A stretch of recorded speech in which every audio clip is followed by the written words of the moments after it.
Hey, Miss Keisha. Hey. So right now we have some people that actually have some therapy questions. Would you mind answering those for me? Sure, come on in. Close the door. Gotcha. Let me just get this saved. And get my desk put down. All right, I'm all yours.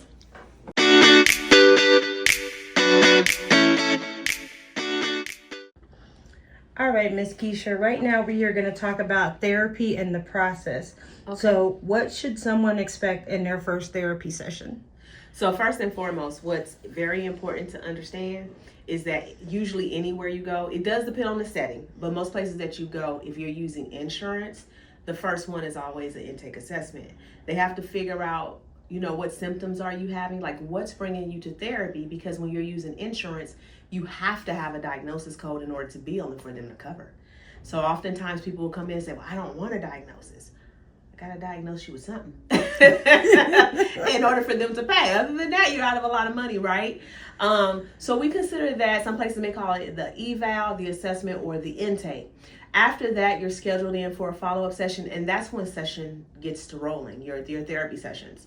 I would say that first session after that, you really are building rapport. You're really going further into what brings you in, and whatever is coming up during that session, the therapist is supporting you in that safe, calm area to help you begin to move forward towards your therapeutic journey. Thank you. So the next question is, how do you know if the therapist is a right fit for you? Oh, that's a good one. So we get calls all the time, and one of the main things that people say is, well, can I do a consult? Honey, in this day and age, we don't have time, unfortunately. I don't mean to be, blunt. We don't have time to be sitting with clients just so they can see if they like us over the phone. You need to schedule an appointment like anyone else.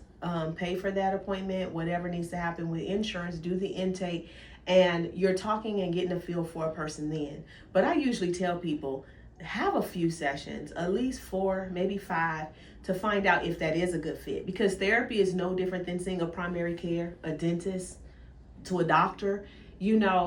Some people have the skill to fit our needs right then, but not carry us all the way through.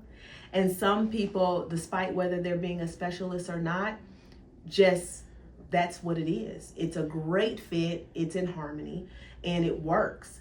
I think the biggest thing that people want to make sure that they're not doing is connecting on such a level that you're becoming codependent on your therapist. Because a lot of times when being asked that question, that's what we notice. People are codependent, and you're building this relationship that really should not exist. Therapists are not your friends. They are service providers. And I think once people understand that, it makes it a little bit easier. But there's so many different factors, cultural factors, gender factors, right? Beliefs, things of that nature, that you have to sit with a person a few times to figure out, is this the one for me? I love that answer. Thank you. You're welcome. And then our last question for therapy in the process is, what's the difference between talking to your friend and talking to a therapist? Ooh, child.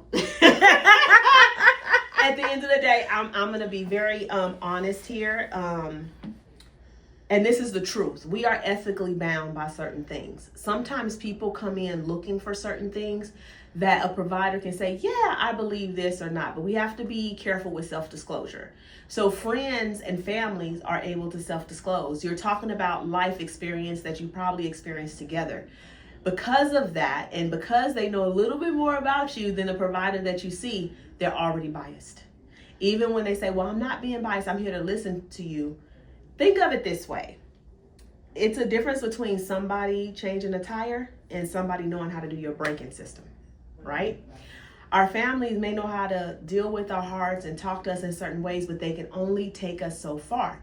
You also run a higher risk of other people knowing what you've engaged and talked about, right? So when you come to see a therapist, this is an unbiased professional that has been trained to be confidential, to be ethical and unbiased. We don't have a dog in the fight. I'm not here to work harder than you, and I am not here to judge you. It's about keeping you safe at all times and supporting you in what you believe your therapeutic process is. not what I believe. So the old way of thinking was, I don't want to go to a therapist because I don't want them in my head. We don't want to be there. Trust me. We don't want to be there. Half the time we don't want to be in our own. But that there's a huge difference between family and provider. Another way to think of it is if we had an illness within our body, we can go to grandma, we can go to mama. They can give us Tylenol, they can give us pain patches. But are they equipped in that area to really help heal our body of illness, sickness, and disease?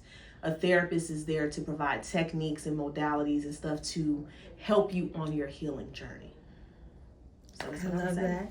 And I actually have a bonus question. Okay. I know a lot of people have questions on, is it okay to give gifts to my therapist once I establish a relationship with them? Yes or no, and why or why not? Whew, that is a good one. I would tell my providers out there, my future providers, to tread lightly.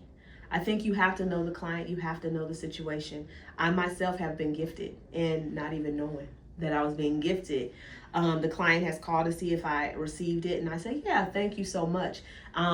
For example, one of those gifts are sitting out on the desk out there because I make it part of our group's community, if that makes sense. Some things they give you just to say thank you. I think you just have to know the client and the climate, if that makes sense, because some things can cross lines.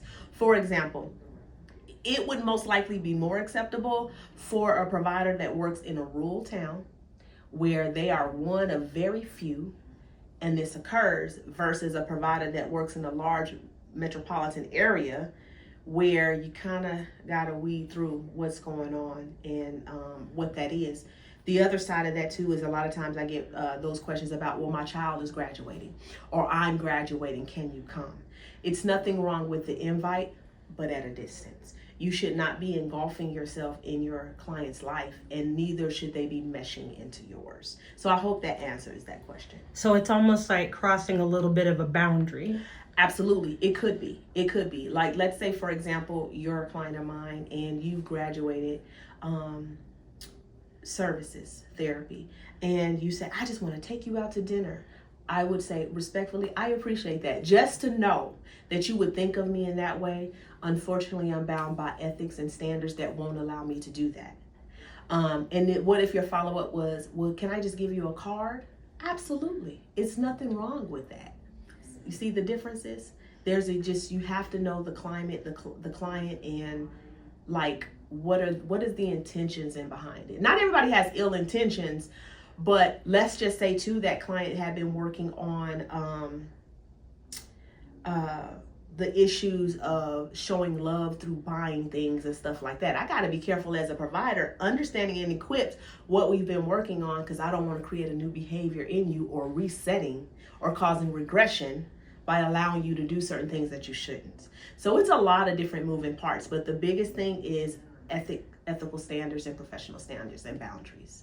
I love that. Thank you so much, Ms. Keisha, for answering these questions. Yes. And I'm sure these are going to help our viewers out there that do have these questions. Absolutely. So that they have better understanding of what happens when they come to a therapy session. Absolutely. I appreciate you answering for us, and we'll be back with you soon for more questions for a therapist. Yeah.